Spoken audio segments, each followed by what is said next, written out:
أعوذ بالله من الشيطان الرجيم بسم الله الرحمن الرحيم الرحمن علم القرآن خلق الإنسان علمه البيان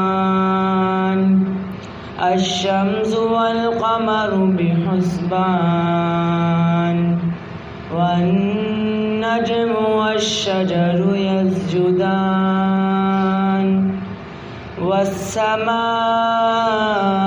رفعها ووضع الميزان ألا تطغوا في الميزان وأقيموا الوزن بالقسط ولا تخسروا الميزان والأرض وضعها للأنام فيها فاكهة والنخل ذات الأكمام والحب ذو العصف والريحان فبأي آلاء ربكما تكذبان صدق الله العظيم. کہاں میں کہاں مد ہے ذات گرامی، نہ سعدی نہ رومی نہ قدسی نہ جامی.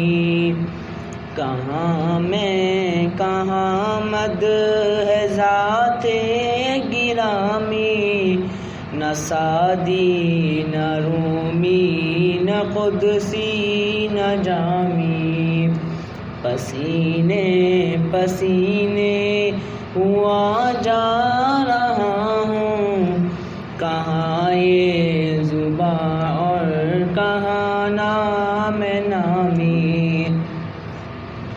کوئی ایسا ہادی دکھا دے تو جانے، کوئی ایسا محسن بتا دے تو جانے.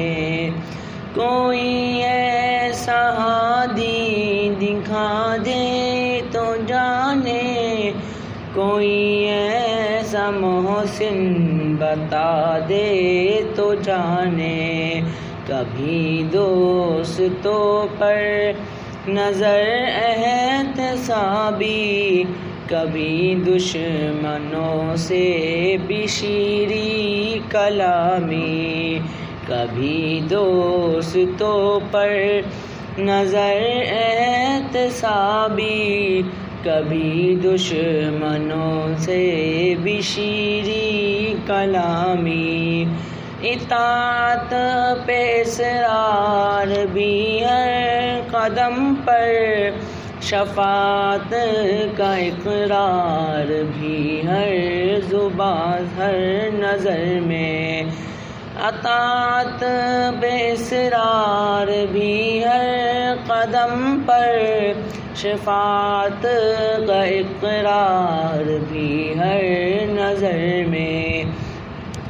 اصولاً خطاؤں پہ تنبیہ لیکن مزاجاً خطا کار بندوں کے حامی.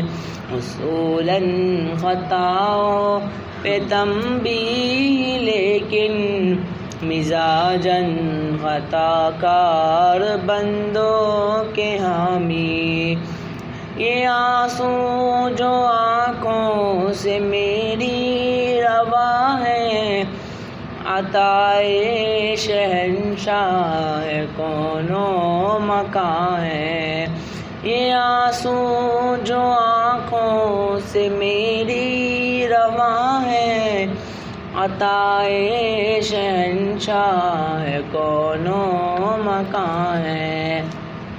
مجھے مل گیا جام میں صحبائے کوثر، میرے کام آئی میری تشنہ کامی، مجھے مل گیا جام صحبائے کوثر، میرے کام آئی میری تشنہ کامی، فقیروں کو کیا کام طبلوں علم سے، گداؤں کو کیا فکر جاؤ حشم کی، آباؤں قباؤں کا میں کیا کروں گا، عطا ہو گیا مجھ کو تاج غلامی، آباؤں قباؤں کا میں کیا کروں گا،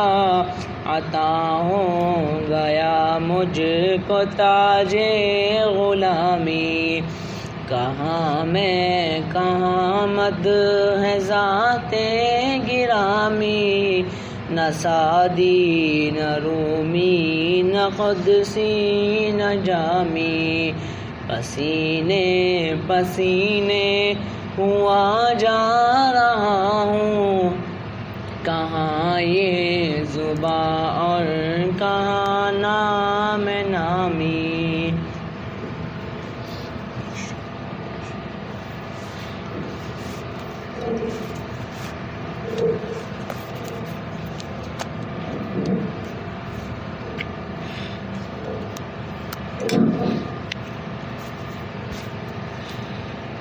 نعبدہ ونصلی علی رسولہ الکریم، اما بعد، اعوذ باللہ من الشیطان الرجیم، بسم اللہ الرحمن الرحیم، قال اللہ تعالی فی قرآن المجید، فمن زحزح عن النار وادخل الجنة فقد فاز وما الحیاة الدنیا الا متاع الغرور، صدق اللہ العظیم۔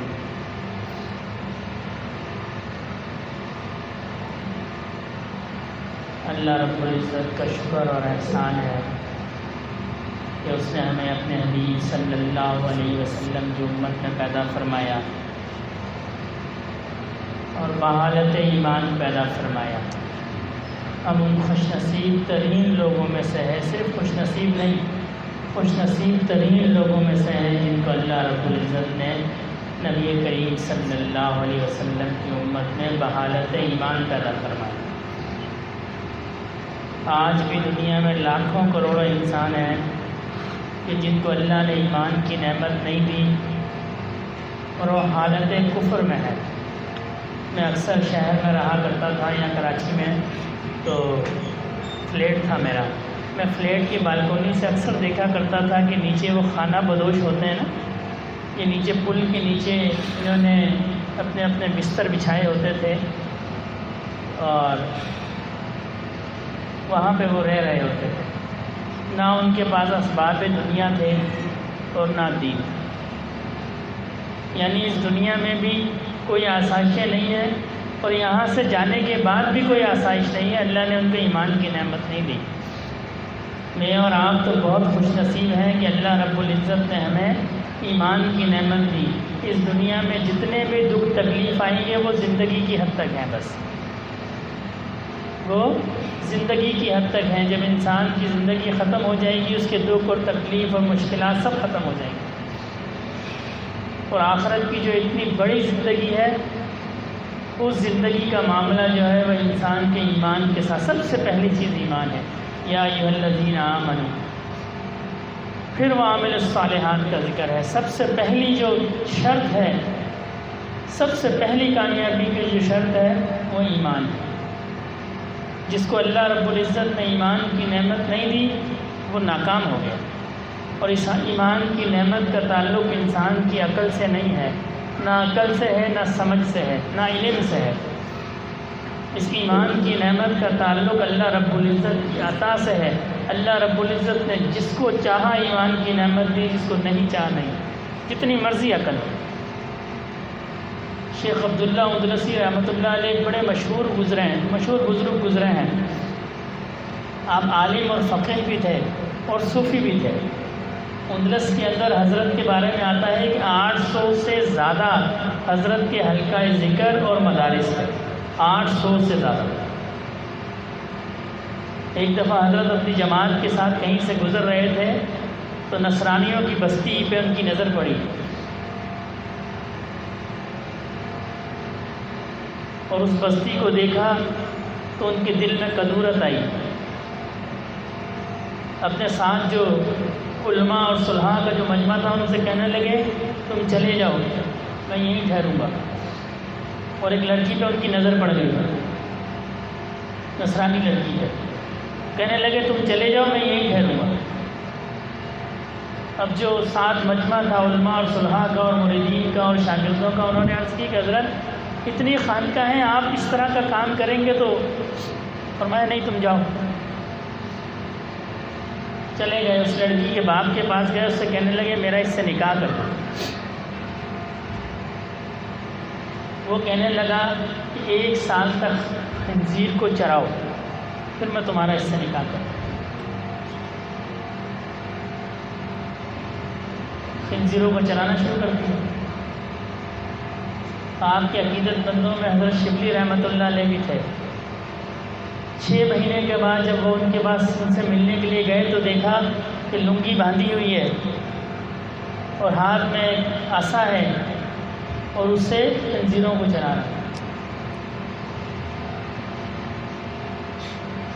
ان کے پاس بیٹھ گئے، کہنے لگے حضرت آپ کو قرآن یاد ہے؟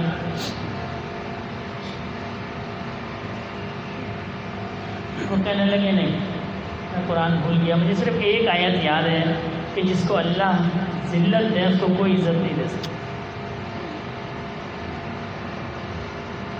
پھر پوچھا حضرت آپ کو حدیث یاد ہے؟ حدیثوں کے حافظ تھے۔ کہنے لگے نہیں، صرف ایک حدیث یاد ہے، جو اپنے دین کو چھوڑے اس کو قتل کر دو۔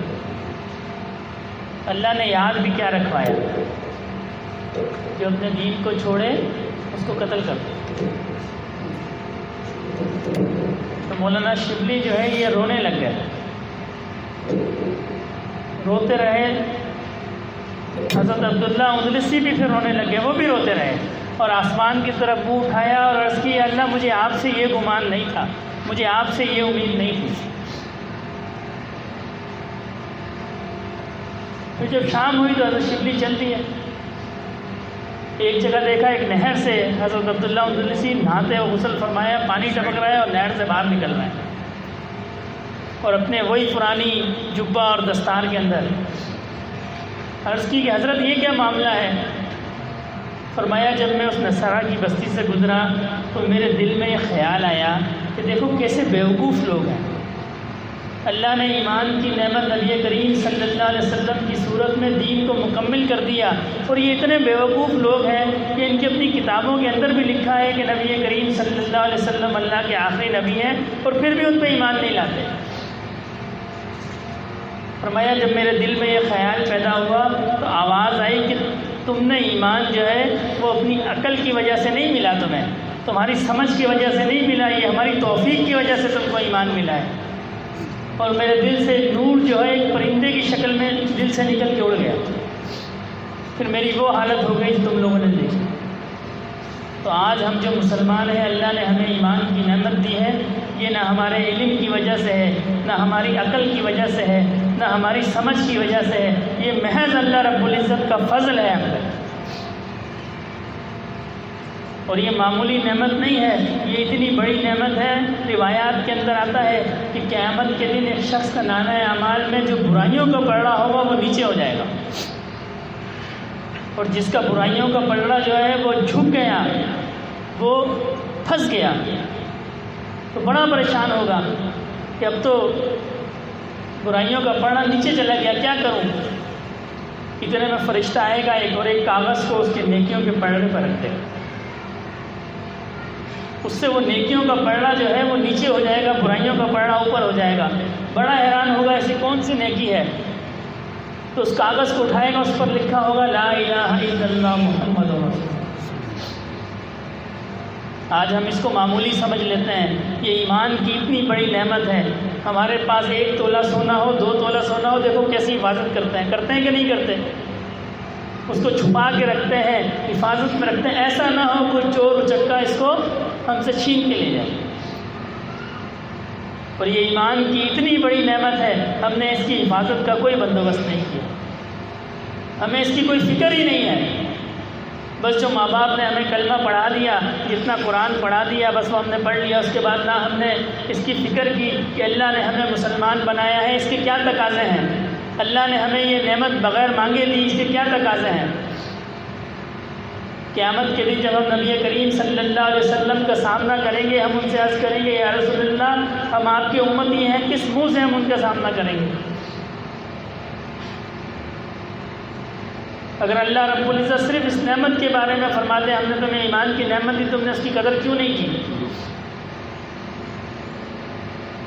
اور ایسی نعمت ہے نبی کریم صلی اللہ علیہ وسلم کی صورت میں ہمیں اللہ نے دی کہ اللہ نے بے شمار نعمتیں ہم لوگوں کو دی. اتنی انسانوں پہ اللہ کی نعمتیں ہیں کہ انسان ان کا حساب نہیں لگا سکتا، چاہے بھی تو نہیں لگا سکتا. یہ تو ہم ناشکری کرتے ہیں. حضرت موسیٰ علیہ السلام کے زمانے میں جب آپ کوئی دور پر جایا کرتے تھے تو ایک شخص ملا جو زمین میں دھنسا ہوا تھا، اور کہنے لگا اللہ پاک سے میرے لیے دعا کریں کہ اللہ پاک مجھے اسباب دنیا دے، میرے پاس تو کچھ بھی نہیں ہے. یہ زمین نے مجھے ستر چھپایا ہے میرے پاس تو کچھ بھی نہیں ہے.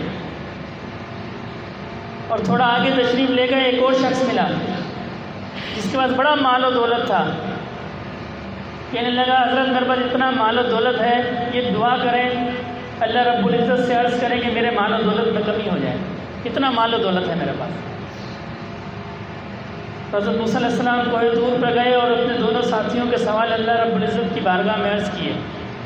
تو اللہ رب العزت نے فرمایا جو شخص یہ کہتا ہے کہ میرے مال میں کمی ہو جائے، اس سے کہو کہ ناشکری کیا کرے.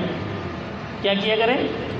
ناشکری کیا کرے. آج ہم یہی کرتے ہیں نا، ہر بات پہ ہم ناشکری. اچھا کھاتے ہیں، اچھا پہنتے ہیں، اچھا لباس ہے، اچھا بستر ہے، اور ہم کہتے ہیں کہ ہمارے پاس تو کچھ ہے ہی نہیں، ہمارا تو کچھ بنتا ہی نہیں ہے. یہ مرض تو معاشرے میں عام ہے. شکر کرنے والی زبان تو ختم ہو گئی. کسی شخص نے نبی کریم صلی اللہ علیہ وسلم سے عرض کی کہ یا رسول اللہ ہمیں کیسا پتہ چلے گا کہ اللہ ہم سے راضی ہے؟ ہمیں کیسا پتہ چلے گا کہ اللہ ہم سے راضی ہے؟ فرمایا اگر تم اللہ سے راضی ہو تو اللہ بھی تم سے راضی ہے. اس پیمانے پہ ہم اپنے آپ کو پرکھ کے دیکھیں ہم اللہ سے راضی ہیں. اور ایک حدیث شریف کا مفہوم ہے کہ جو شخص تھوڑے رزق پر اللہ سے راضی ہو جاتا ہے، اللہ اس کے تھوڑے عمل پر اس سے راضی ہو جاتا ہے. یہ رضا والی عادت تو ہم میں ویسے ہی ختم ہو گئی. ہر شخص کی زبان پہ ناشکری. کوئی 100 میں سے ایک بندہ ہوگا جو مطمئن ہوگا، جو اللہ کی رضا پہ راضی ہوگا. حالانکہ اس کے علاوہ بندے کے پاس کوئی چارہ بھی نہیں ہے. جو اللہ کی رضا پہ راضی نہیں ہے اس کے علاوہ کوئی چارہ ہی نہیں ہے اس کے پاس، سوائے اپنے آپ کو ہلاکت میں اور مشکل میں ڈال. کیا چارہ ہے بندے کے پاس؟ بس صرف یہ ایک چارہ ہے، اللہ کی رضا پہ راضی رہے اور اپنے سر کو سجدے میں جھکاتا رہے، بس. اور اس کے پاس کیا چارہ ہے؟ تو اللہ رب العزت نے فرمایا جس کو یہ خواہش ہو کہ اس کے مال میں کمی ہو جائے، اس سے کہو کہ وہ ناشکری کیا کرے. اور پہلے شخص کے بارے میں کہا، فرمایا کہ اگر اس کو مال چاہیے، اس کو دولت چاہیے، تو اس کو چاہیے کہ میرا شکر ادا کرے، میرا شکر ادا کرے. تو حضرت موسیٰ علیہ السلام نے اس شخص سے عرض کی واپسی پہ کہ تمہارے پاس مال بہت ہے، تم ایسا کرو اللہ رب العزت کی ناشکری کرو گے تو مال میں کمی ہو جائے گی. تو وہ کہنے لگا حضرت اللہ نے مجھے اتنا مال دیا ہے، میں کیسے ناشکری کروں؟ تو اس کے مال میں اور اضافہ ہو گیا، اس کے مال میں اور اضافہ ہو گیا. اور پہلے شخص کے پاس پہنچے، اس سے کہنے لگے تم شکر ادا کیا کرو. اس نے کہا شکر کس بات پہ کروں؟ میرے پاس تو کچھ ہے ہی نہیں. اتنے میں ہوا چلی اور انہوں نے اس کو زمین سے نکال کے باہر کر دیا. جو 70 چھپا ہوا تھا وہ بھی ختم ہو گیا. جب بندہ اللہ کا شکر کرتا ہے تو اللہ رب العزت اس کی نعمتوں کو بڑھا دیتا ہے. تو میں عرض کر رہا تھا ایمان اتنی بڑی چیز ہے، ایمان اتنی بڑی نعمت ہے. اللہ کی یہ وہ واحد نعمت ہے نبی کریم صلی اللہ علیہ وسلم کا ہم پہ نبی ہونا، کہ اللہ نے اس نعمت کو ہم پہ جتایا ہے. لقد من اللہ اذ بعث فیہم رسولا من انفسہم، کہ ہم نے تم پہ احسان کیا کہ نبی کریم صلی اللہ علیہ وسلم کو تمہارا رسول بنا کر بھیجا، اور کسی نعمت کا اللہ نے ہم پہ احسان نہیں کیا۔ یہ اتنی بڑی نعمت ہے، اور اس نعمت کا تعلق، اس نعمت سے محنت کا تعلق یہ اس دنیا کے اندر ہے، کیونکہ ایمان بالغیب ہے۔ یہ ساری محنت جو ہے ایمان بالغیب ہے۔ الف لام میم ذالک الکتاب لا ریب فیہ ھدی للمتقین الذین یؤمنون بالغیب۔ یہ غیب کا معاملہ ہے، یہ سارا ایمان کا تعلق غیب سے ہے۔ جس دن انسان کو موت کے فرشتے نظر آ گئے، اس دن انسان کے ایمان کی غیب کی اہمیت ختم ہو گئی۔ کوئی کافر اگر اس وقت ایمان لے کے آئے گا، اس کا ایمان قبول نہیں ہے۔ یہ غیب کا معاملہ ہے۔ ہم نے اللہ کو نہیں دیکھا، لیکن ہمیں اقرار ہے اللہ ایک ہے۔ فرشتوں کو نہیں دیکھا، اللہ کے فرشتوں پہ ہمارا ایمان ہے، اللہ پہ ہمارا ایمان ہے، آسمانی کتابوں پہ ہمارا ایمان ہے، قضاء و قدر پہ ہمارا ایمان ہے۔ یہ سارا غیب کا معاملہ ہے، اور جب غیب ختم ہو گیا تو یہ اس کی قدر بھی ختم ہو گئی۔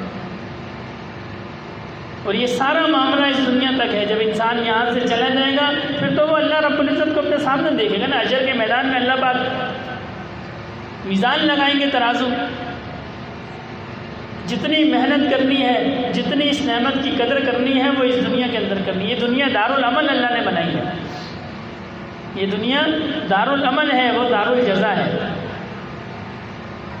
یہ دارالعمل ہے، اس میں محنت کرنی ہے اور ابھی کرنی ہے۔ یہ شیطان کا دھوکہ ہے، وہ کہتا ہے 80 سال عمر ہے، 60 سال عمر ہے، ابھی تو وقت پڑا ہے۔ محنت کا کوئی وقت نہیں ہے۔ ہمارے حضرت کے خلیفہ تھے حضرت مولانا محمد نواز صاحب رحمۃ اللہ علیہ، فوت ہو گئے۔ عالم سے فرمایا کرتے تھے کہ دنیا جو ہے یہ بقدر نصیب ہے، اور دین جو ہے یہ بقدر محنت ہے۔ یعنی دنیا جو ہے یہ نصیب سے ملتی ہے۔ اللہ نے جس کے نصیب میں جتنا رزق لکھ دیا، وہ اس کو ملنا ہی ملنا ہے، وہ اس کو ملنا ہی ملنا ہے۔ حضرت علی کا قول ہے، فرماتے ہیں رزق انسان کو ایسے ڈھونڈتا ہے جیسے موت ڈھونڈتی ہے۔ وہ اس کے نصیب کا ہے، وہ اس کو ملے گا۔ جب تک اس کے منہ میں رزق کا آخری لقمہ نہیں جائے گا، وہ نہیں مرے گا، وہ نہیں مرے گا۔ میں نے کہیں پڑھا کہ زمین سے جب گندم کا ایک دانہ نکلتا ہے تو اللہ رب العزت اس سے ایک فرشتے کو مقرر فرماتے ہیں۔ وہ فرشتہ اس دانے کو لیتا ہے اور پھر اس کے ساتھ ساتھ چلتا ہے، اور جس کے نصیب میں اللہ نے جس کے نصیب میں وہ رزق لکھا ہوتا ہے دانہ، وہ اس کے منہ میں ڈالتا ہے اور پھر اس کی ڈیوٹی ختم ہو جاتی ہے۔ ایسا اللہ نے نظام بنایا ہے۔ ہم کہتے ہیں آج ہمارا رزق فلاں نے چھین لیا، ہماری ملازمت، کوئی کسی کی ملازمت نہیں چھین سکتا، کوئی کسی کا رزق نہیں چھین سکتا، کوئی کسی کا مال نہیں چھین سکتا۔ جو چیز اللہ نے نصیب میں لکھ دی اس کو کوئی نہیں چھین سکتا۔ اور بزرگوں نے ایک واقعہ لکھا ہے کہ ایک شخص جو ہے وہ کسی اللہ والے کی خدمت میں حاضر ہوا، تو وہ بیان کر رہے تھے کہ جی جس کا نصیب ہے، اللہ پاک جس کے نصیب میں رزق ہوتا ہے وہ اسی کو ملتا ہے، جس کے نصیب میں رزق ہوتا ہے وہ اسی کو ملتا ہے۔ تو وہ گھر گیا اور گندم کا ایک دانہ یہ نیت سے کھا لیا کہ دیکھو پتہ نہیں کس کا نصیب ہے، لیکن میں اس کو کھا رہا ہوں، اس دانے کو میں اس دانے کو کھا رہا ہوں۔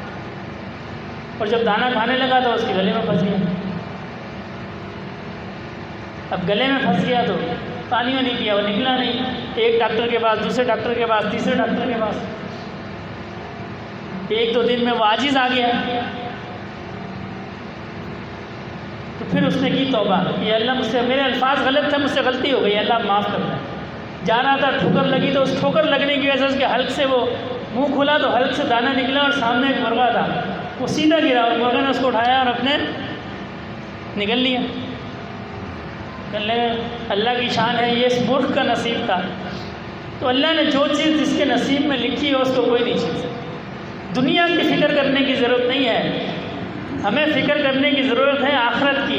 ہمیں فکر کرنے کی ضرورت ہے کہ اللہ اور اس کے نبی صلی اللہ علیہ وسلم کی ناراضگی کی۔ ایسا نہ ہو ہم سے دنیا میں کوئی ایسا کام ہو کہ وہ ہم سے ناراض ہو جائیں، یہ فکر کرنے کی ضرورت ہے۔ دنیا تو اللہ نے ان لوگوں کو بھی دے دی جن کو اللہ پسند نہیں فرماتے. اور دنیا کی خاص بات یہ ہے، حضرت عمر رضی اللہ تعالیٰ عنہ فرمایا کرتے تھے کہ وقت کی خاص بات یہ ہے کہ گزر جاتا ہے. اچھا گزرے گا جب بھی گزر جائے گا، برا گزرے گا جب بھی گزر جائے گا. آج کا دن گزر گیا، اچھا گزرا برا گزرا، کھا کے گزرا یا بھوکا گزرا، صحت کی حالت میں گزرا یا بیماری کی حالت میں گزرا، لیکن یہ گزر گیا، یہ گزر گیا. آخرت کا وقت نہیں گزرے گا. وہ بڑا مشکل معاملہ ہے، اور ایسا مشکل معاملہ ہے کہ بی بی عائشہ نے ایک دفعہ پوچھا، یا رسول اللہ آپ ہمیں وہاں پہچانیں گے؟ آپ ہمیں وہاں پہچانیں گے؟ فرمایا 3 موقع ایسے ہوں گے جب کوئی کسی کو نہیں پہچانے گا. جب کوئی کسی کو نہیں پہچانے گا. ایک اس وقت جب اعمال نامے ہاتھوں میں دیے جائیں گے، کوئی کسی کو نہیں پہچانے گا کہ میرا اعمال نامہ کس ہاتھ میں ہے. سب کو یہ فکر ہوگی میرا کس حال میں ہے، دائیں ہاتھ میں ہے کہ بائیں ہاتھ میں ہے. یہ فرمانے والے کون ہیں؟ اللہ کے رسول صلی اللہ علیہ وسلم. پوچھنے والی کون ہے؟ ان کی زوجہ، جن کے بارے میں نبی کریم صلی اللہ علیہ وسلم نے فرمایا مجھے عورتوں میں سب سے زیادہ پسند عائشہ ہے اور مردوں میں اس کا باپ. یہ ان کا مکالمہ ہے، یہ ان سے گفتگو ہے. فرمایا کوئی کسی کو نہیں پہچانے گا. کس وقت؟ جب نام اعمال کو ہاتھ میں لیا جائے گا، یہ پتہ نہ چل جائے میرے سیدھے ہاتھ میں دیا جاتا ہے کہ الٹے ہاتھ میں. اور جب اعمال ناموں کو تولا جائے گا، اس وقت کوئی کسی کو نہیں پہچانے گا. یہ فکر ہوگی کہ میرا نیکیوں والا اعمال نامہ وزنی ہوتا ہے یا برائیوں والا ہوتا ہے. میری نیکیاں زیادہ ہیں کہ برائیاں زیادہ ہیں. اور اس وقت جب پولیس سراج سے گزارا جائے گا، بال سے زیادہ باریک ہے، تلوار سے زیادہ تیز ہے، اور جو اس پہ پھنس جائے گا وہ کٹ کے نیچے جہنم ہے، اس کے جہنم میں گر جائے گا. اور یہ ہر شخص پر دنیا میں جو اللہ نے جس روح کو دنیا میں بھیج دیا، ہر روح کے ساتھ یہ معاملہ پیش آنے والا. میرے ساتھ بھی پیش آنے والا ہے، آپ کے ساتھ بھی پیش آنے والا ہے. ابھی آ جائے، سال کے بعد آئے، 2 سال کے بعد آئے، 4 سال کے بعد آئے، تو اللہ بہتر جانتے ہیں. لیکن معاملہ سب کے ساتھ آنے والا ہے.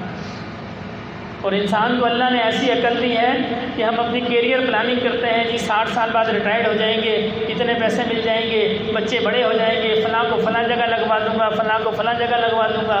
ساری پلاننگ کرتا ہے نا انسان. اس 20 سال 30 سال 50 سال 60 سال 80 سال کی زندگی کے لیے ہم پوری پلاننگ کرتے ہیں. اور جہاں ہم نے ہمیشہ رہنا ہے، اس کے لیے ہم کیا کہتے ہیں؟ دیکھا جائے گا. اس کے لیے ہم کہتے ہیں دیکھا جائے گا.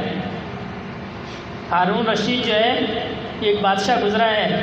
ایک دفعہ بہلول رحمۃ اللہ علیہ یہ درویش تھے، اس کے دربار میں آئے تو بادشاہ نے ان سے مذاق کیا. ایک ہار تھا بادشاہ کے پاس. وہ مذاق کے طور پر ان سے کہنے لگا کہ یہ ہار آپ پکڑیں، اور اگر آپ کو اپنے سے زیادہ کوئی بیوقوف نظر آئے تو یہ ہار آپ اس کے گلے میں ڈال دیں. یعنی اپنی طرف سے ان کو بیوقوف کہا. وہ بھی درویش تھے، انہوں نے ہار اپنے پاس رکھ لیا. کچھ عرصے کے بعد پتہ چلا کہ بادشاہ مرض الموت میں ہے، مرنے والا ہے، بیمار ہو گیا ہے، مرض الموت ہے. حکیموں نے جواب دے دیا. وہ دربار میں آیا تو بادشاہ نے بستر پر لیٹا ہوا تھا. کہنے لگا بادشاہ سلامت، کیسے مزاج ہے؟ بادشاہ کہنے لگا جی اب تو وقت قریب ہے، چلاؤ کا وقت آ گیا ہے. کہنے لگا بادشاہ سلامت کہاں کی تیاری ہے؟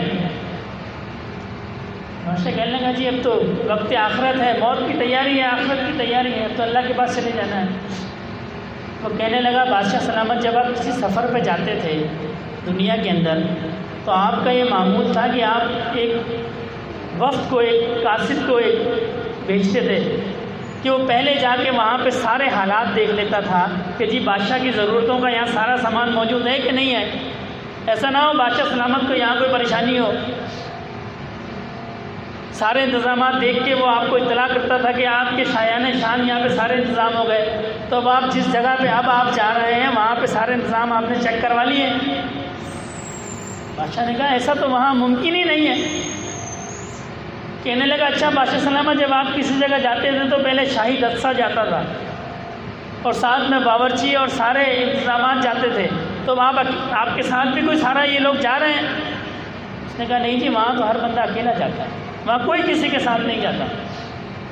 باپ نے اولاد کا ہاتھ پکڑا ہوتا ہے، اولاد نے باپ کا ہاتھ پکڑا ہوتا ہے، ایسا ہی ہے نا، یہ تجربہ ہے ہمارا، ہاتھ پکڑا ہوتا ہے، وہ ہاتھ کیا ہوتا ہے پھر ڈھلک جاتا ہے، ہاتھ پکڑے کے باوجود وہ اس کو روک نہیں سکتا، وہ اس کو، ہمارے ایک ساتھی ہیں کہنے لگے ہمارے ایک عزیز کی طبیعت خراب ہوئی تو ہم ان کو ایمرجنسی میں ہاسپٹل لے کر گئے، تو جب وہاں گئے تو ان کا انتقال ہو گیا، تو ڈاکٹر کہنے، وہ ساتھی کہنے لگے ماشاءاللہ نیک آدمی، ساتھی کہنے لگے کہ مجھے ڈاکٹر صاحب کہنے لگے کہ اگر آپ ان کو کچھ دیر پہلے لے آتے نا، کچھ دیر پہلے لے آتے تو شاید یہ بچ جاتے۔ تو وہ ساتھی کہنے لگے ہم نے ڈاکٹر سے کہا ڈاکٹر صاحب کیسے لے آتے، جب اللہ نے ان کا موت کا وقت لکھ دیا تو ہم کیسے لے آتے؟ ہم نہیں لا سکتے تھے، ہم نہیں لا سکتے تھے، بلکہ میری والدہ کا انتقال ہوا، رات کو ہارٹ اٹیک ہوا، صبح کا ٹائم تھا فجر کا، بلکہ فجر سے ہی پہلے کا ٹائم تھا تہجد کا غالباً، تو ہم نے جلدی یعنی گاڑی پکڑی، فٹافٹ ان کو اٹھایا اور ہاسپٹل کے دروازے پہ، وہ ہاسپٹل چھوٹا شہر تھا ٹنڈوادم، ہاسپٹل کا دروازہ ہی بند تھا، تو فٹافٹ میں خود نیچے اترا، اور میں نے شاید اس وقت چپل بھی نہیں پہنی تھی جلدی میں، تو فٹافٹ میں نے دروازہ کھولا اور سیدھا لے کے گئے، اور ایمرجنسی میں وہاں انہوں نے وہ جو کرنٹ ورنٹ لگاتے ہیں وہ کہنے لگے جی فوت۔ وہ میں اکثر سوچتا ہوں کہ اللہ نے ان کا وہاں وقت لکھا تھا، اس وقت کی وجہ سے ہم جلدی کر رہے تھے، تو جب اللہ نے جس کا وقت لکھ دیا نا پھر اس کو کوئی مہلت نہیں ہے، اور پھر خود بخود اللہ پاک اس کو وہاں لے آتے ہیں۔ حضرت سلمان علیہ السلام کا واقعہ ہے، اسرائیل علیہ السلام سے دوستی تھی، وہ ملنے کے لیے تشریف لایا کرتے تھے، ایک بار تشریف لائے تو وہاں ایک نوجوان بھی موجود تھا، تو حضرت اسرائیل علیہ السلام اس کو بار بار دیکھتے تھے نوجوان کو، تھوڑی دیر بعد، تو جب حضرت اسرائیل علیہ السلام تشریف لے گئے تو اس شخص نے سلمان علیہ السلام سے پوچھا کہ حضرت یہ کون تھا، اللہ کے نبی یہ کون تھے آپ کے ساتھ؟ تو انہوں نے کہا، فرمایا کہ یہ ملک الموت تھے، موت کے فرشتے ہیں یہ۔ تو اس نوجوان کے دل میں ڈر آیا، وہ کہنے لگا حضرت یہ مجھے بار بار دیکھتے تھے، مجھے خوف پیدا ہو گیا، اب ہوا کو حکم دیں مجھے فلاں جگہ لے جائے۔ تو حضرت نے ہوا کو حکم دیا، اللہ نے جیسی بادشاہ سلمان علیہ السلام کو دی کسی اور کو نہیں دی، تو حضرت نے ہوا کو حکم دیا، ہوا نے اس کی مطلوبہ جگہ پہ اس کو پہنچا دیا۔ تو کافی دن تک جب اس کی خبر نہیں آئی، حضرت ملک الموت حضرت سلمان علیہ السلام سے دوبارہ ملنے آئے تو انہوں نے ان سے فرمایا کہ بھائی وہ ایک نوجوان تھا جس کی طرف آپ بار بار دیکھتے تو اس کا کیا بنا؟ تو وہ فرمانے لگے کہ حضرت بات یہ ہے کہ اس کی موت کا وقت قریب تھا، مجھے اللہ نے حکم دیا تھا کہ اتنے لمحوں یا اتنے قلیل وقت کے بعد اس کی روح قبض کرنی ہے۔ میں حیران اس بات پر تھا کہ جو جگہ مجھے بتائی گئی وہ جگہ تو یہاں سے سینکڑوں میل دور ہے، یہ وہاں پہنچے گا کیسے؟ تو میں بار بار اس کو دیکھتا تھا کہ اس کا وقت پورا ہو گیا، یہ یہاں بیٹھا ہوا ہے۔ تو اللہ نے جس کا وقت لکھ دیا پھر مہلت نہیں ہے اس کے پاس۔ تو بہلول اس سے کہنے لگے کہ آپ نے لاہور لشکر کو بھی بھیج دیا؟ اس نے کہا نہیں جی، وہاں تو بندہ اکیلا جاتا ہے اور وہاں یہ لاہور لشکر نہیں چلتے۔ تو بہلول کہنے لگا کھانے پینے کا سامان، اس نے کہا وہ بھی نہیں چلتا، وہاں کا سکہ تو نیکی ہے، وہاں تو نیکی چلتی ہے۔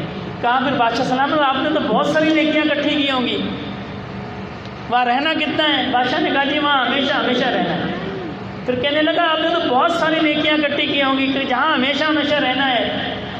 تو بادشاہ کہنے لگا نہیں، مجھ سے غلطی ہو گئی، مجھ سے غلطی ہو گئی، میں اس طرف توجہ نہیں دے سکا۔ اس نے کہا بادشاہ سلامت یہ آپ نے مجھے ہار دیا تھا کہ اپنے سے زیادہ بیوقوف کو پہنا دینا، اس کے مستحق آپ ہیں سب سے زیادہ۔ یہ انہوں نے بادشاہ کو نہیں کہا، ہم میں سے ہر فرد کو کہا ہے، ہم میں سے ہر فرد کو کہا ہے اگر ہم نے موت کی تیاری نہیں کی، ہماری تو ایسی کیفیت ہونی چاہیے کہ آج اگر موت کا فرشتہ ہے کہ تمہارا وقت پورا ہو گیا، تمہیں اللہ بلاتے ہیں تو بندہ کہے کہ میں حاضر ہوں۔ ہم اپنے دل پہ ہاتھ رکھ کے سوچیں کہ آج ہماری موت کا وقت آ جائے تو ہم تیار ہیں موت کے لیے، کسی کو نہیں پتہ کب آئے گا۔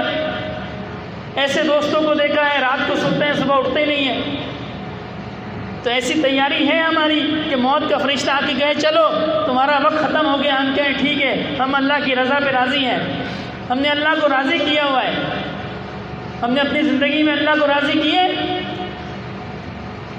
ہماری موت کا وقت آ جائے تو اللہ ہم سے راضی ہو۔ یہ اس وقت ہوگا جب ہماری کوشش ہوگی کہ ہر حال میں اللہ ہم سے راضی ہو۔ ایسی بندے کی تیاری. ہمارے بڑے حضرت رحمۃ اللہ علیہ ان کو آپریشن تھا ان کا، تو سانگڑ میں ڈاکٹر حنیف امان بڑے مشہور سرجن ہیں، تو ان کے پاس ہم لے کے گئے چیک اپ کرا. انہوں نے کہا، میرے والد صاحب سے انگلش میں کہا کہ ان کو جو ہے وہ آپریشن کے لیے تیار کریں، ان کو آپریشن کے لیے تیار کریں. کیونکہ ڈاکٹروں کا ایک خیال ہوتا ہے کہ جی مریض اگر ذہنی طور پر تیار نہیں ہوگا تو بلڈ پریشر وغیرہ بڑھ جائے گا. تو بڑے حضرت رحمۃ اللہ علیہ اسٹیشن ماسٹر بھی رہے ہیں، پڑھے لکھے تھے. انہوں نے ڈاکٹر سے فرمایا کہ ڈاکٹر صاحب آپ آپریشن کے لیے کہتے ہیں، میں تو مرنے کے لیے بھی تیار ہوں، میری تیاری پوری ہے، جب اللہ کی طرف سے بلاوا آئے گا میں راضی ہوں. تو ہماری ایسی تیاری ہے کہ جب ہمیں اللہ کی طرف سے بلاوا ہے ہم کہیں گے اس کے لیے اپنے معمولات کو ٹھیک کرنا پڑے گا. ایسے معمولات ہوں، نہ کوئی نماز قضا ہو، نہ کوئی اللہ کے فرائض قضا ہو، نہ لوگوں کے حقوق ذمہ میں ہو. اگر ہمارے ذمہ لوگوں کے حقوق ہیں، سب سے پہلے لوگوں کے حقوق ادا کیے جائیں، اور اس نیت سے کیے جائیں کہ ہو سکتا ہے آج میرا آخری دن ہو، میرے بعد کون کرے گا. ہم اپنی زندگی میں کسی سے معافی نہیں مانگ سکے، بعد میں کون ہمارے لیے دوسروں سے معافی مانگے گا؟ تو مانگے گا معافی دوسروں سے. جس کو ہم اپنی زندگی میں معاف نہیں کر سکے، ہمارے بعد کون اس کو معاف کرے گا؟ ایک صحابی نبی کریم صلی اللہ علیہ وسلم مسجد نبوی میں تشریف فرما تھے. صحابہ کرام کا مجمع تھا. آپ نے فرمایا جو شخص آئے گا وہ جنتی ہے. تو ایک صحابی تشریف لائے.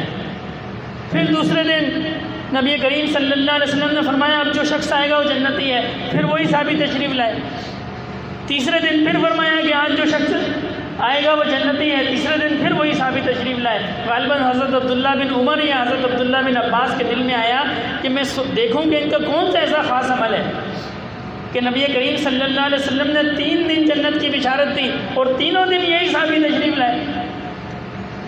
تو آپ ان کے گھر گئے شام میں، عرض کی کہ چچا جان میں آپ کے یہاں کچھ قیام کرنا چاہتا ہوں رات میں. انہوں نے کہا ٹھیک ہے. مہمان خانے میں ٹھہرا دیا. تو حضرت نے ان کے رات کے معاملات بھی دیکھے. تو صبح ان سے فرمانے لگے کہ حضرت میں مسافر وغیرہ نہیں تھا، لیکن میں نے نبی کریم صلی اللہ علیہ وسلم کو آپ کے بارے میں ایسا فرماتے سنا، اور جب نبی کریم صلی اللہ علیہ وسلم نے فرمایا جنتی آ رہا ہے تو آپ تشریف لے آئے. آپ کا ایسا کون سا خاص عمل ہے؟ رات میں تو کوئی خاص عمل نہیں ہے. فرمایا مجھ میں بس ایک بات ہے، ویسے تو مجھ میں کوئی خاص عمل نہیں ہے، بس مجھ میں ایک بات ہے، میں جب رات کو سوتا ہوں سب کو معاف کر کے سوتا ہوں. میں جب رات کو سوتا ہوں سب کو معاف کر کے سوتا ہوں. یہ دنیا کا سب سے مشکل ترین کام ہے، اور خصوصاً اس وقت جب دوسرے کی زیادتی ہو. بڑا مشکل ہے کسی کی زیادتی پہ اس کو معاف کرنا. ہم اپنی زیادتیوں پہ لوگوں سے معافی نہیں مانگتے. ہم ظلم کرتے ہیں معافی نہیں مانگتے. ہم ناانصافی کرتے ہیں معافی نہیں مانگتے. دوسرے کی زیادتی پر تو اس کو معاف کرنا ہی تو بڑا مشکل کام ہے. تو لوگوں کے حقوق معاف کیے جائیں، لوگوں کے ذمے جو اپنے حقوق ہیں وہ پورے کیے جائیں. نمازیں ہماری ایسی ہوں، کوئی نماز قضا نہ ہو، اللہ کا کوئی فرض قضا نہ ہو ہمارے ذمے، اور پھر کیا ہے ہر حال میں استغفار ہو، رجوع اللہ کی طرف ہو. ایسی زندگی گزارے کہ جس وقت بھی موت کا فرشتہ آ کے کہے چلو تو چلو پھر. اور ایسی زندگی کے لیے کیا ہے ہمارے بزرگ اس کا نسخہ بتاتے ہیں. ایسی زندگی گزارنی ہو تو کیا کرنا چاہیے؟ یا ایھا الذین آمنوا اتقوا اللہ وکونوا مع الصادقین. تقویٰ کرو، اللہ سے ڈرو اور سچے لوگوں کے ساتھ ہو جاؤ، نیک لوگوں کے ساتھ ہو جاؤ، اللہ والوں کے ساتھ ہو جاؤ. جب اللہ والوں کے ساتھ ہو جاؤ گے تو یہ کیفیت کے حامل جو لوگ ہیں ان کی برکت سے اللہ پاک ہمارے دلوں میں بھی یہ کیفیت آ جائے گی. بندہ ڈاکوؤں کے ساتھ بیٹھتا ہے ڈاکو بنتا ہے، چوروں کے ساتھ بیٹھتا ہے چور بنتا ہے، شرابیوں کے ساتھ بیٹھتا ہے شرابی بنتا ہے. اللہ والوں کے ساتھ بیٹھتا ہے تو کیا بنتا ہے؟ اللہ والا بنتا ہے. صحبت سالہ تیرا سالہ کنن، صحبت تالا تیرا تالا کنن. بزرگوں نے شیخ سعدی نے اس کی مثال دی ہے نا. فرماتے ہیں اگر کوئی شخص جو ہے وہ کسی لوہار کی دکان پر چلا جائے، اس سے اس کی دوستی ہو جائے لوہار سے، وہاں سے کوئی چیز خریدے بھی نہ، صرف اس کی دکان پر بیٹھ جائے، تو نتیجہ کیا نکلتا ہے کہ ایک تو اس کے کپڑے کالے ہو جائیں گے، اور دوسرا کوئی نہ کوئی چنگاری اس کے لباس پہ لگ جائے گی، اس کے لباس کو جلا دے گی. اور اگر کسی کی دوستی عطر فروش سے ہو اور وہ عطر فروش کی دکان پہ بیٹھا کرتا ہو، اب وہ کوئی چیز خریدے نا، جب بھی اس صحبت کا یہ اثر ہوگا کہ اس کے لباس سے، اس کے جسم سے خوشبو آئے گی۔ کوئی چیز نہیں خریدی، صرف دونوں نے اپنا اپنا وقت گزارا، ایک نے اپنا وقت جو ہے لوہار کی دکان پہ گزارا اور ایک نے اپنا وقت جو ہے وہ عطر کی دکان پہ گزارا۔ کیا نتیجہ نکلا؟ ایک اپنے کپڑے جلے ہوئے لے کر آیا اور ایک جو ہے اپنے کپڑوں سے خوشبو لے کر آیا۔ یہ صحبت کا فرق ہے۔ جو شخص دنیا داروں کی صحبت میں بیٹھے گا، بے دین لوگوں کی صحبت میں بیٹھے گا، وہ اپنے ایمان کے لباس کو جلا کے آئے گا، اور جو اللہ والوں کی صحبت میں بیٹھے گا اس کے ایمان سے خوشبو آئے گی، اس کا ایمان بڑھ جائے گا۔ یہ صحبت کا فرق ہے۔ تو نیک لوگوں کی صحبت اختیار ہوگی، اللہ والوں کی صحبت اختیار ہوگی، اللہ کا ذکر ہوگا، ہر وقت اللہ کی یاد ہو، ہر وقت اللہ کی یاد ہو، ایسا دھیان بن جائے کہ ہر وقت بندہ میں اللہ کے سامنے ہوں، بس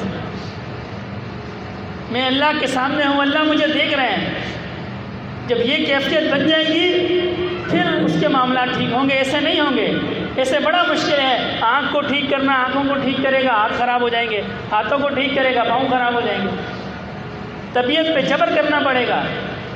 جب صحبت ہوگی تو پھر طبیعت پہ جبر نہیں ہوگا، اس لیے کہ اللہ والے دل پہ محنت کرتے ہیں، اور جب دل ٹھیک ہو جائے گا باقی سارے اعضاء ٹھیک ہو جائیں گے، کیونکہ دل کو اللہ نے رئیس بنایا ہے، سردار بنایا ہے۔ اور دل کا ظاہری کام بھی یہ ہے کہ وہ خون کو پمپ کرتا ہے۔ جب دل خون کو پمپ کرتا ہے تو خون ایک ایک رگ کے اندر جاتا ہے، ایک ایک رگ۔ اور جب بندہ جو ذاکر ہوگا، جو اپنے دل پہ اللہ کی ضربیں لگاتا ہے، وہ ذاکر کے جسم سے جب دل سے خون نکلے گا تو پھر جسم کی ایک ایک رگ میں جائے گا، وہ صاف خون جائے گا۔ ذکر کی اس برکت سے پھر اس کو نہ ہاتھوں پہ محنت کرنی پڑے گی، نہ آنکھوں پہ محنت کرنی پڑے گی، نہ باقی چیزوں پہ محنت کرنی پڑے گی، صرف دل پہ محنت ہوگی، باقی ساری چیزیں ٹھیک ہو جائیں گی۔ نبی کریم صلی اللہ علیہ وسلم نے فرمایا ان فی الجسد مضغۃ اذا صلحت صلح الجسد کلہ واذا فسدت فسد الجسد کلہ الا وہی القلب، کہ انسان کے جسم میں گوشت کا ایک لوتھڑا ہے، وہ اگر ٹھیک ہو گیا پورا جسم ٹھیک ہو گیا، وہ خراب ہو گیا پورا جسم خراب ہو گیا۔ اور وہ کیا ہے؟ وہ دل ہے، دل، الا وہی القلب، وہ دل ہے۔ اور یہ اللہ والے جو ہیں یہ دل پہ محنت کرتے ہیں، انسان کا دل بناتے ہیں۔ ہمارے بڑے حضرت رحمۃ اللہ علیہ فرمایا کرتے تھے کہ اگر اس نعمت کو حاصل کرنا ہو تو اپنے سینے کو کسی جلتے ہوئے سینے کے سامنے رکھ دو۔ یہ آگ لگتی نہیں ہے، لگائی جاتی ہے۔ نبی کریم صلی اللہ علیہ وسلم کے سینہ مبارک سے نور حضرت ابوبکر صدیق کے سینہ مبارک میں منتقل ہوا، اور وہاں سے سینہ بہ سینہ، سینہ بہ سینہ یہ اللہ والوں کے سینے میں منتقل ہوتا ہے، اور یہ سلسلہ قیامت تک جاری رہے گا، قیامت تک۔ آج لوگ کہتے ہیں کہ جی ہمیں کوئی اللہ والا نہیں ملتا، ہم بھی تو ان کے پاس تعویذ کی نیت سے جاتے ہیں، ہم بھی دنیا کے معاملات کی نیت سے جاتے ہیں، جس نیت سے ہمیں جاتے ہیں ویسے لوگ مل جاتے ہیں۔ تو نیک لوگوں کی، صالحین کی، اللہ والوں کی مجلس اختیار کی جائے اور اللہ کا ذکر کیا جائے، ہر حال میں اٹھتے بیٹھتے چلتے پھرتے اللہ کو یاد کیا جائے۔ جب بندہ اللہ کو یاد کرتا ہے پھر اللہ بھی اس کو یاد کرتے ہیں۔ اور اگر کسی کے تعلقات ڈی سی یا کمشنر یا صدر پاکستان سے ہو جائیں، آپ اس کے وہ ہماری زبان میں کہتے ہیں ٹور دیکھیں آپ، اور جو اللہ والا بن جائے اس کی پھر کیا شان ہے، اس کی کیا شان ہے۔ حضرت عمر رضی اللہ تعالیٰ عنہ نے نبی کریم صلی اللہ علیہ وسلم سے عرض کی کہ اللہ پاک جب ہم قبر میں چلے جائیں، یا رسول اللہ جب ہم قبر میں چلے جائیں گے تو ہم اس وقت ہوش میں ہوں گے، ہم اس وقت ہوش میں ہوں گے؟ فرمایا ہاں ہوش میں ہوں گے۔ عرض کی کہ رسول اللہ پھر کوئی پریشانی نہیں ہے، اگر وہاں میں ہوش حواس میں ہوا پھر کوئی پریشانی نہیں ہے، پھر میں سب سنبھال لوں گا۔ یہ کیا تھا؟ یہ ان کی تیاری تھی نا، اور جس کو تیاری نہ ہو اس کے لیے بھی ایک امید ہے۔ نبی کریم صلی اللہ علیہ وسلم نے فرمایا المرء مع من احب، کہ انسان کا معاملہ اس کے ساتھ ہوگا جس سے وہ محبت رکھتا ہے۔ چلو ہم غریب، ہم نکمے لوگ ہیں، ہم سے تیاری نہیں ہے، لیکن معاملہ کیا ہے؟ انسان کو جس سے محبت ہوگی اللہ پاک اس کو ان کے ساتھ شامل کر دیں گے۔ ایک صحابی نے عرض کی کہ یا رسول اللہ قیامت کب آئے گی؟ فرمایا آپ تم نے کوئی تیاری کی؟ انہوں نے عرض کی کہ اللہ پاک تیاری تو میری کوئی نہیں ہے، لیکن مجھے آپ سے بہت محبت ہے۔ تو پھر آپ نے فرمایا المرء مع من احب، جو جس سے محبت رکھے گا وہ اسی کے ساتھ، اللہ پاک اس کو اسی کے ساتھ اٹھا دیں گے۔ تو نیک لوگوں کے ساتھ بیٹھا جائے، اللہ والوں سے محبت رکھی جائے، اللہ والوں کے ساتھ بیٹھا جائے، اللہ سے محبت رکھی جائے، اللہ کو یاد کیا جائے۔ وہ ایک حکایت ہے نا، ایک بادشاہ تھا، وہ کسی بات پہ خوش ہوا اپنی دربار میں، محمود کا واقعہ ہے، بادشاہ محمود جو تھا، اس نے کہا جی مانگو کیا مانگتے ہو، مانگو کیا مانگتے ہو؟ کسی نے کچھ مانگا، کسی نے ایاز آیا اور اس نے بادشاہ کے کندھے پہ ہاتھ رکھ لیا۔ اس نے کہا جی میں تو بادشاہ کو مانگتا ہوں۔ جس نے بادشاہ کو مانگ لیا سب چیزیں اس کی ہو گئی، تو جو اللہ کے ہو گئے ہر چیز اس کی ہو گئی۔ شاہ عبد اللطیف بٹائی رحمۃ اللہ علیہ کے حالات میں آتا ہے نا، یہ بزرگوں کس سے ہیں محبت کے۔ کسی نے پوچھا حضرت اس وقت اللہ پاک کیا کر رہے ہیں؟ فرمایا اللہ پاک بٹائی رہے ہیں۔ تو اس نے کہا حضرت یہ تو شرک ہے۔ فرمایا نہیں، فاذکرونی اذکرکم، تم مجھے یاد کرو میں تمہیں یاد کروں گا۔ یہ محبت کی کلام ہے، یعنی ان کا مطلب یہ تھا کہ میں اللہ کو یاد کرتا ہوں، اللہ ہمیں یاد کرتا ہے، اللہ ہمیں یاد کرتے ہیں۔ آج ہم کہتے ہیں ہماری دعائیں قبول نہیں ہوتی، ہم اللہ کو یاد ہی نہیں کرتے، ہم اللہ کو یاد کریں گے اللہ ہمیں یاد کریں گے۔ اور بندہ اللہ کی طرف قدموں سے چلتا ہے، اللہ پاک دوڑ کے جاتے ہیں۔ بندہ مجلس میں اللہ کا ذکر کرتا ہے، اللہ فرشتوں کی مجلس میں اس کا ذکر کرتا ہے۔ روایات میں آتا ہے جب بندہ اللہ کا مقرب بنتا ہے تو اللہ پاک فرشتوں سے فرماتے ہیں، جبرائیل علیہ السلام کو بلا کے کہتے ہیں مجھے اس شخص سے محبت ہے، مخلوق کو بتا دو۔ تو جبرائیل علیہ السلام آسمان کے فرشتوں کو بتاتے ہیں کہ جی اللہ اس سے محبت کرتے ہیں، یہ فلاں بندہ جو ہے یہ اللہ کا مقرب ہے۔ اور پھر وہ فرشتے زمین پہ مخلوق کو بتاتے ہیں، ہر مخلوق پھر اس سے محبت کرتی ہے، ہر مخلوق اس کے لیے دعائیں کرتی ہے۔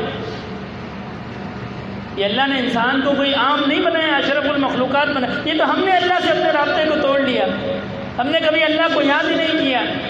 ہم نے نماز بھی پڑھی تو اس میں بھی اللہ کو یاد نہیں کیا، ہم نے تو فرض پڑھ کے جان چھڑانے والی بات کی کہ جی فرض پڑھ لیے ٹھیک ہے نماز ہو گئی۔ نماز میں کھڑے ہوتے حضرت جنید بغدادی رحمۃ اللہ علیہ فرماتے ہیں جب میرے دل میں اللہ کی محبت کا نور آیا تو میں نے اپنی 40 سال کی نمازوں کو قضا کیا، کیونکہ پہلے میں بھی فرض پڑھا کرتا تھا۔ آج ہم کیا کرتے ہیں؟ فرض پڑھتے ہیں، ہمیں محبت تو ہے ہی نہیں۔ اگر ہم محبت سے نماز پڑھتے، اللہ کی یاد میں نماز پڑھتے، ہم نے تو محبت سے نماز ہی نہیں پڑھی، ہم نے تو عبادت میں بھی اللہ کو یاد نہیں رکھا۔ دنیا کے معاملات میں تو الگ ہے، ہم نے عبادت میں بھی اللہ کو یاد نہیں رکھا، ہم صرف فرائض پورے کرتے رہے بس۔ حضرت حاجی امداد اللہ مہاجر مکی رحمۃ اللہ علیہ حضرت تھانوی سے فرمانے لگے کہ تھانوی جب میں سجدے میں سر رکھتا ہوں تو مجھے ایسا لگتا ہے جیسے اللہ نے میرا پیار لے لیا۔ اور فرمایا کرتے تھے مجھے قرآن پڑھنے میں اتنا مزہ آتا ہے کہ جب جنت میں حوریں میرے پاس آئیں گی تو میں ان سے کہوں گا اگر اللہ کا قرآن سننا ہے تو میرے پاس بیٹھو ورنہ چلے جاؤ۔ ہم تو نماز بھی بمشکل پڑھتے ہیں کہ فرض ادا ہو جائے گا بس، رات کو ہم نہیں اٹھ سکتے۔ نماز پہ جب مؤذن کہتا ہے حی علی الصلاۃ حی علی الفلاح، آ جاؤ بھلائی کی طرف، ہم اس وقت نہیں جاتے، بعد میں کہتے ہیں کہ ہمارے معاملات ہی ٹھیک نہیں ہیں، میں بیمار ہوں، میرے بچے بیمار ہیں، مجھے فلاں معاشی مسئلہ ہے، مجھے جب اللہ نے ایک مؤذن کو مقرر کیا کہ حی علی الصلاۃ، اس نے آواز لگائی کہ بھلائی کی طرف آ جاؤ حی علی الفلاح، ہم اس کی آواز پہ نہیں گئے بھلائی کی طرف۔ مؤذن نے کہا الصلاۃ خیر من النوم، نماز نیند سے بہتر ہے، ہم اپنے بستر کو نہیں چھوڑ سکے۔ اور پھر ہماری خواہش یہ ہوتی ہے کہ ہم ہاتھ اٹھائیں اور فوراً فیصلے ہو جائیں تقدیر میں۔ ایسے نہیں ہوگا، جب تک ہم اللہ کے عاشق نہیں بنیں گے ہمارے حق میں فیصلے نہیں ہوں گے۔ اپنے حق میں فیصلہ اللہ کو یاد کرنا پڑے گا، ہم اللہ کو یاد کریں گے، اللہ کی رحمت ہماری طرف متوجہ ہوگی تو کام بنیں گے۔ اور اللہ کی رحمت اس وقت ہم پہ متوجہ ہوگی جب ہم اللہ سے محبت کریں گے، اللہ سے عشق کریں گے، اللہ کو یاد کریں گے۔ وقت بھی بہت ہو گیا، بس ایک واقعہ بتا کے میں بات ختم کروں۔ حضرت ابراہیم علیہ السلام بکریاں چرا رہے تھے، دیکھا ایک شخص ہے وہ کچھ کلمات پڑھ رہا ہے، سبحان ذی الملک والملکوت، سبحان ذی العزت والعظمت والہیبت والقدرت والکبریاء والجبروت۔ تو آپ کو عاشق ہے نا، عاشق اللہ رب العزت کی شان اور اللہ رب العزت کی صفات سنی تو اس سے کہنے لگے کہ اس کو ایک دفعہ اور پڑھ دو، اس کو ایک دفعہ اور پڑھ دو۔ اس نے پھر پڑھ دیا، پھر تھوڑی دیر بعد کہنے لگے ایک دفعہ اور پڑھ دو۔ اس نے کہا اس کے بدلے آپ کیا دیں گے؟ کہا میری بکریاں تم لے لو۔ اس نے پھر پڑھ دیا، پھر تھوڑی دیر بعد وہ جو عاشق ہوتا ہے نا اس کو چین نہیں آتا تھا، پھر اس سے کہنے لگے پھر پڑھ دو۔ اس نے کہا اب تو آپ نے اپنی بکریاں بھی مجھے دے دی، اب آپ کے پاس کیا ہے؟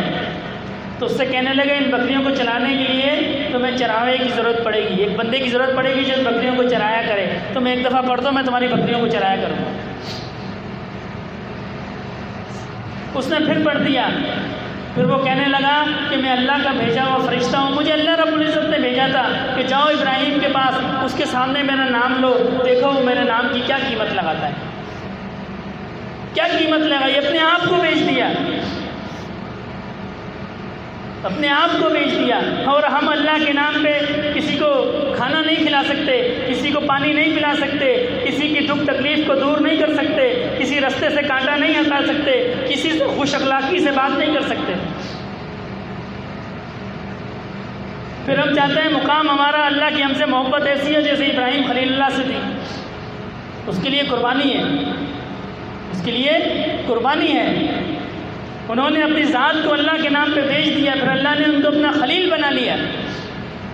تو دعا فرمائے اللہ رب العزت ہمیں اپنی محبت کو نصیب فرمائے۔ یہ محبت اس دنیا میں بھی کام آئے گی، قبر میں بھی کام آئے گی، حشر میں بھی کام آئے گی۔ انسان کی پوری زندگی کا خلاصہ، پوری عبادات کا خلاصہ، پورے معاملات کو یہ صرف اللہ کی محبت ہے۔ جس کو یہ روگ لگ گیا وہ کامیاب ہو گیا، اور یہ روگ اس وقت لگے گا جب ہم اللہ والوں کی مجلس میں بیٹھے، ایسے لوگوں کی مجلس میں بیٹھیں گے جن کو اللہ نے اس روگ سے نوازا ہے۔ یہ روگ بھی ایک نعمت ہے، جس کو عشق کا روگ لگ گیا یہ ایک نعمت ہے۔ اور اللہ کا ذکر کریں گے، اللہ کو یاد کریں گے تو دعا فرمائیں اللہ رب العزت ہمیں عمل کی توفیق عطا فرمائے۔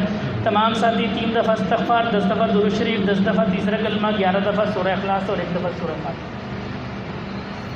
استغفر اللہ، استغفر اللہ۔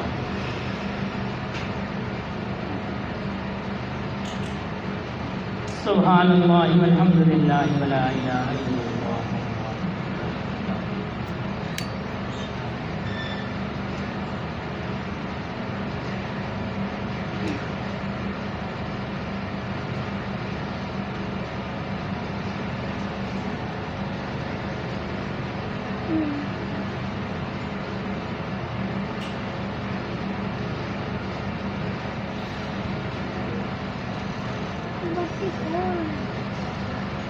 صلی اللہ علیہ وسلم۔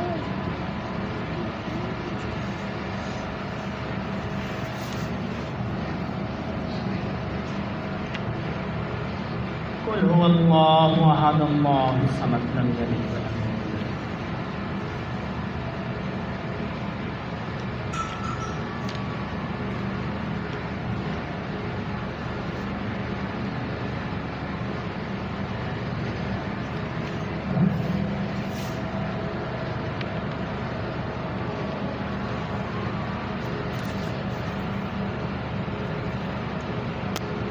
الحمدللہ رب العالمین الرحمن الرحیم مالک یوم الدین ایاک نعبد و ایاک نستعین اهدنا الصراط المستقیم صراط الذین انعمت علیہم غیر المغضوب علیہم۔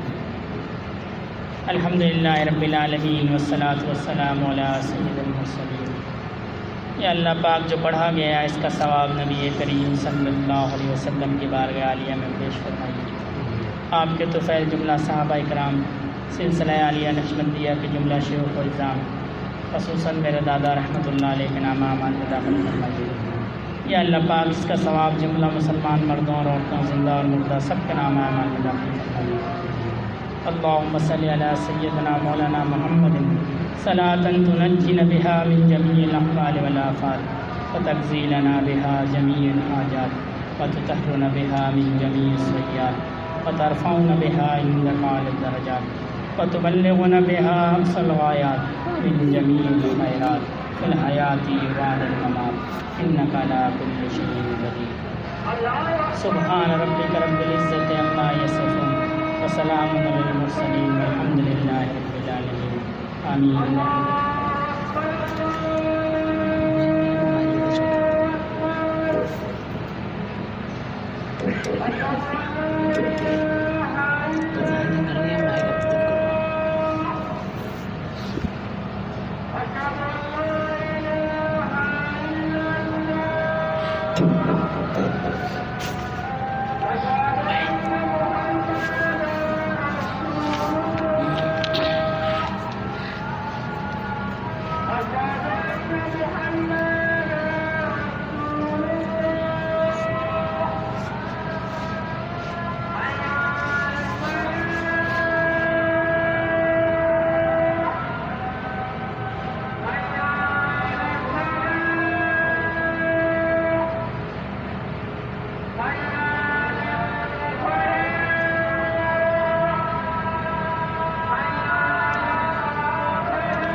تمام ساتھی آنکھوں کو بند کر لیں، اپنی توجہ دل کی طرف اور دل کی توجہ اللہ رب العزت کی ذات کی طرف. یہ تصور رکھنا ہے کہ اللہ رب العزت کی رحمت اور محبت میرے دل میں آ رہی ہے اور میرا دل کر رہا ہے اللہ اللہ اللہ. یہ تسبیح چلائی جائے گی، نہ یہ فرض ہے، نہ واجب ہے، نہ سنت ہے. یہ صرف بزرگوں کا ایک طریقہ ہے کہ اس طریقے سے خیالات بھٹکتے نہیں ہیں، بلکہ تسبیح کی آواز پہ یکسو رہتے ہیں.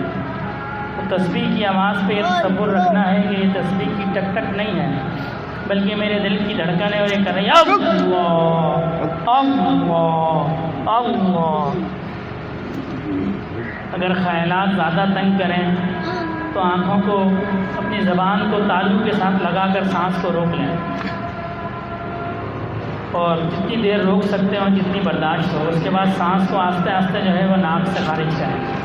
اس طریقے سے سانس روکنے کی وجہ سے خیالات جو ہیں وہ ایک جگہ پہ جمع ہو جائیں گی، وہ منتشر ہو جائیں گے خیالات.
إنما المؤمنون الذين إذا ذكر الله وجلت قلوبهم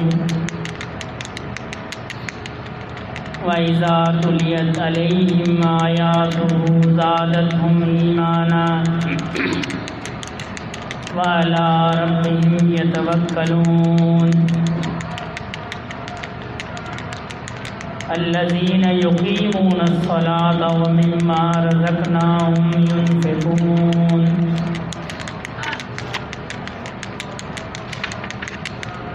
اللہ اللہ اللہ.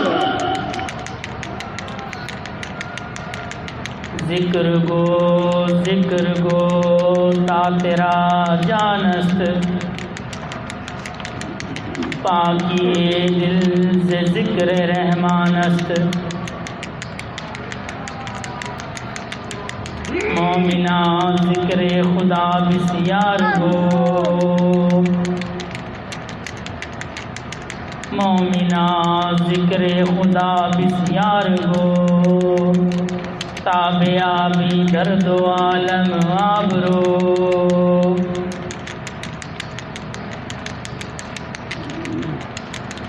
ذکر حق آمد غذائے روح را،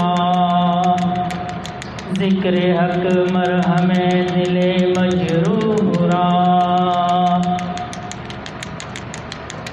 اللہ اللہ اللہ اللہ۔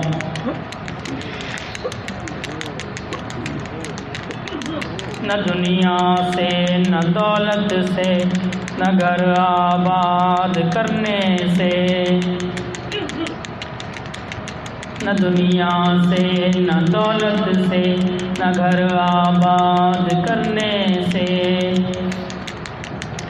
سکون دل کو ہوتا ہے اللہ کو یاد کرنے سے،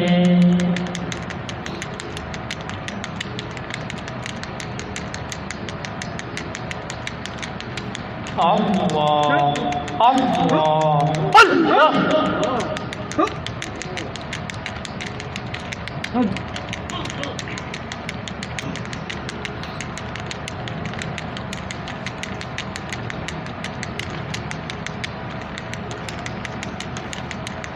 عزیزو دوستو یارو یہ دنیا دار فانی ہے، دل اپنا مت لگاؤ تم لحد میں جا بنانی ہے، تمہارے بندگی کرنے پھنسے لذات دنیا میں، پوری اندھی عقل تیری کیسی نادانی ہے، گناہوں میں نہ کر برباد عمر اپنی تو کر توبہ، کہاں ہے باپ دادا سب کے جن کی تو نشانی ہے، نہ کر بل اپنی دولت پر نہ طاقت پر نہ عظمت پر،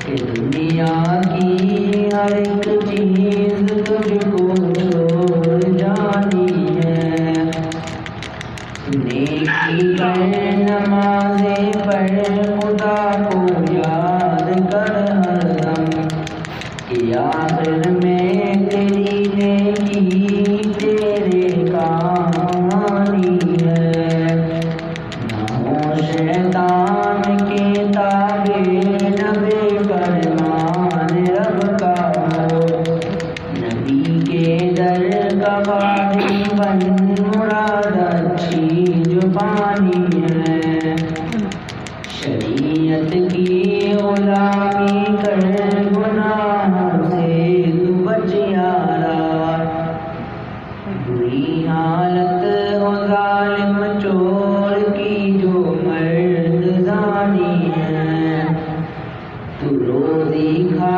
حلال اپنی سراپا نور تقویٰ بن، کہ تقوی میں ترقی ہے یہ نعمت جاودانی ہے، خدایا دائیں جس کو دیکھ کر وہ پیر کامل ہے، بجز مرشد کے اچھی بات کس تجھ کو بتانی ہے، شریعت کا غلام ہوئے عجب اخلاق ہو اس کا، دل اس کا مسل اینا ہو یہ اس کی نشانی ہے، اللہ اللہ اللہ۔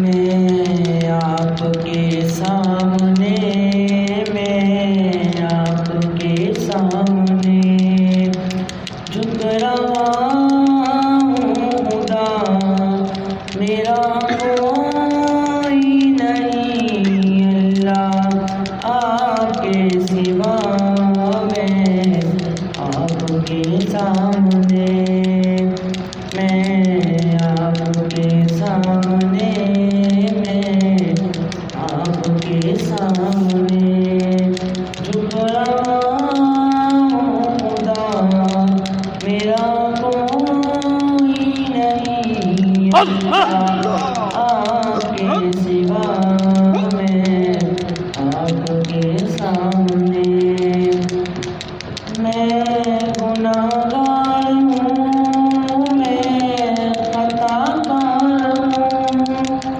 میں سیاہ کار ہوں میں سزاوار ہوں میرے سجدوں میں آپ کی حمد و ثنا میرا کوئی نہیں اللہ آپ کے سوا میں آپ کے سامنے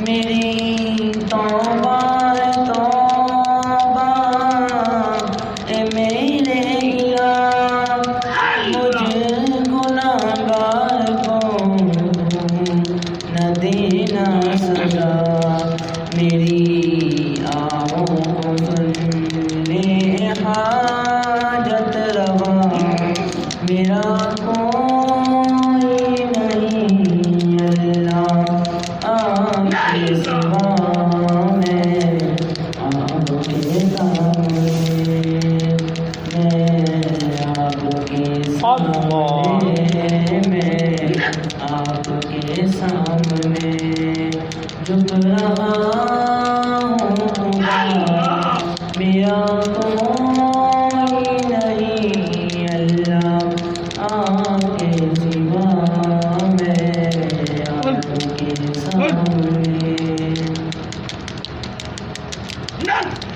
اللہ اللہ اللہ اللہ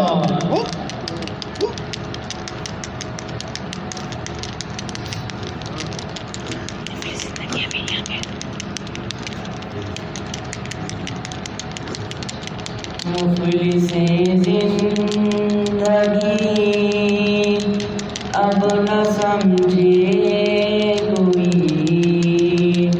مفلس زندگی اب نہ سمجھے کوئی مجھ کو عشق نبی اس قدر مل گیا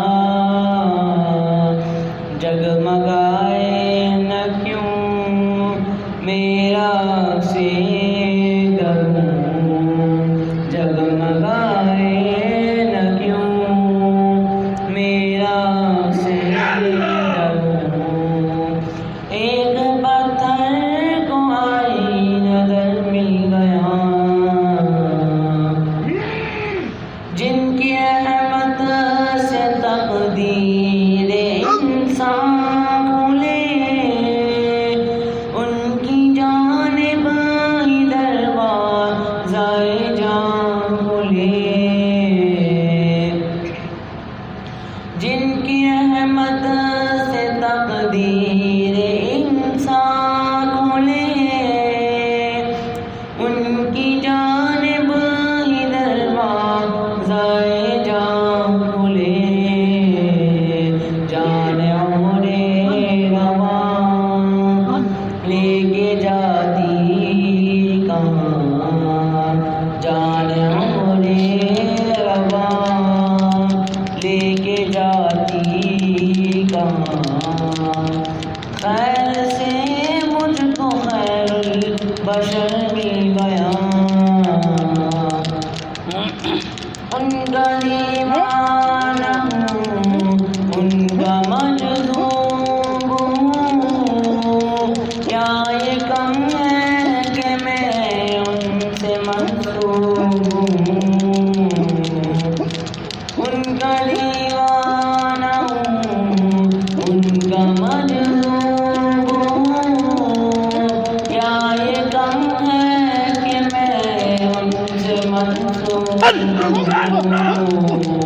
سرحد حشر تک جاؤں ابھی تک، سرحد حشر تک جاؤں ابھی تک، مجھ کو اتنا تو زاد سفر مل گیا،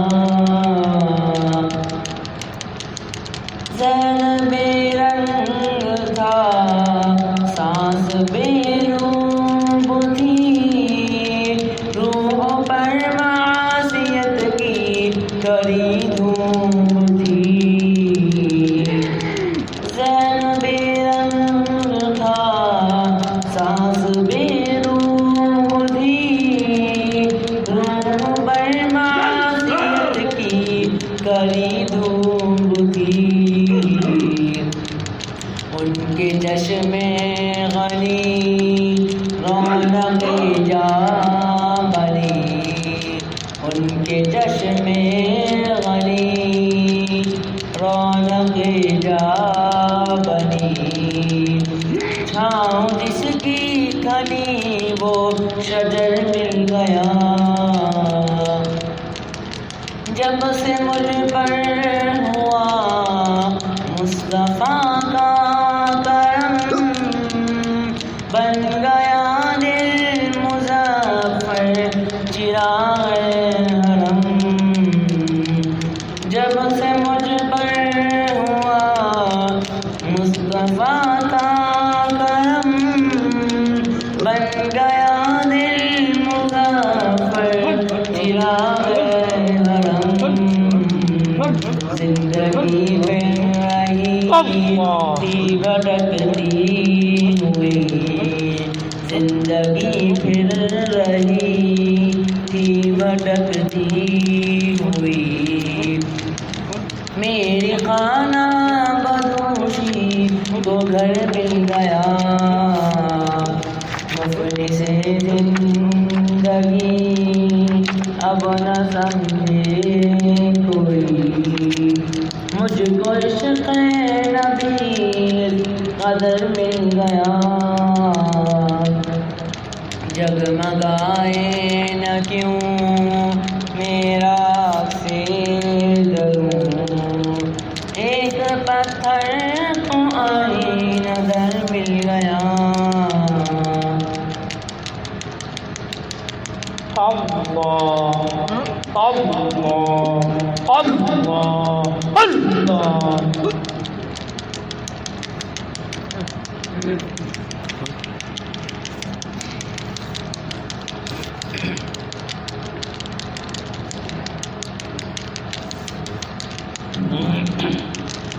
آباد رہے ہر دم مرشد تیرا میخانہ، آباد رہے ہر دم مرشد تیرا میخانہ،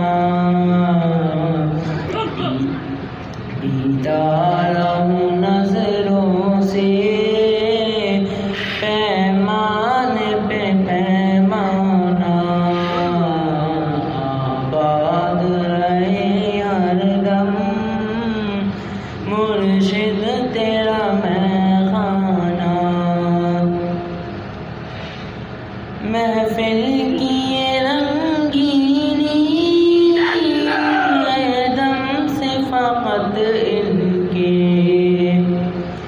محفل کی یہ رنگینی ہے دم سے فقط ان کے، پیتا رہوں نظروں سے پیمان پہ پیمانہ، دیکھا کروں ہر دم میں چہرہ تیرا جانانا، آباد رہے ہر دم مرشد تیرا میخانہ، اے تشنہ لبوں پیاس اپنی بجھا جاؤ، تشنہ لبوں پیاس اپنی بجھا جاؤں، ملتی ہے مگر اس کو جس نے بھی پہچانا، ملتی ہے مگر اس کو جس نے بھی پہچانا، مٹانا نظروں سے پیمان پہ پیمانا، آباد رہے ہر دم مرشد تیرا مہمانہ۔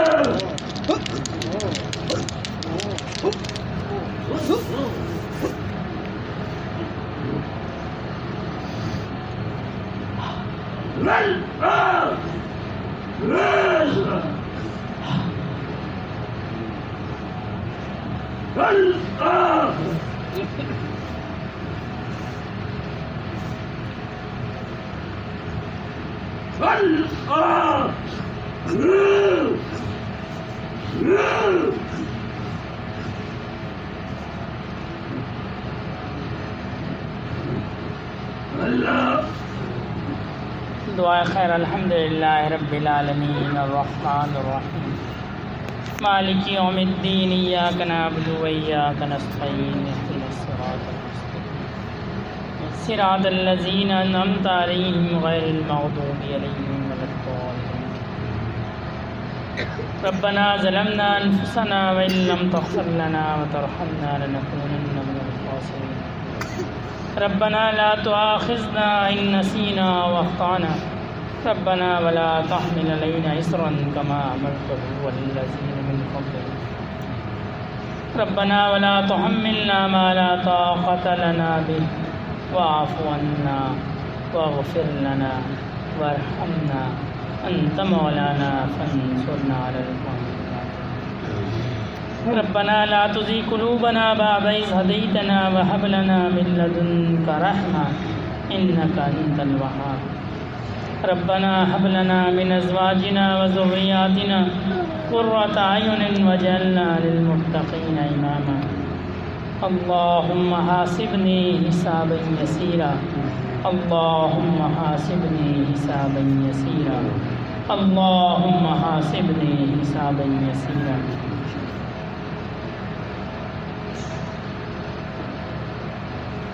اللهم اغفر لنا قبل الموت وارحمنا عند الموت ولا تعذبنا بعد الموت ولا تحاسبنا يوم القيامة إنك على كل شيء قدير۔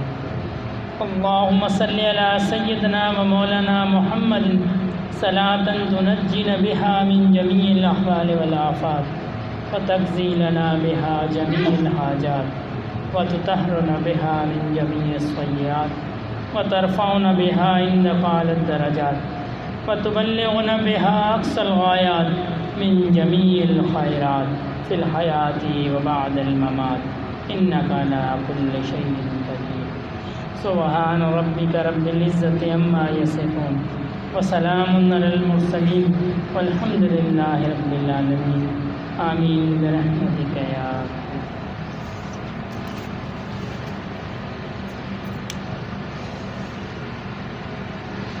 ساتھی وضو بنا لیں، یہی نماز ہوگی انشاءاللہ۔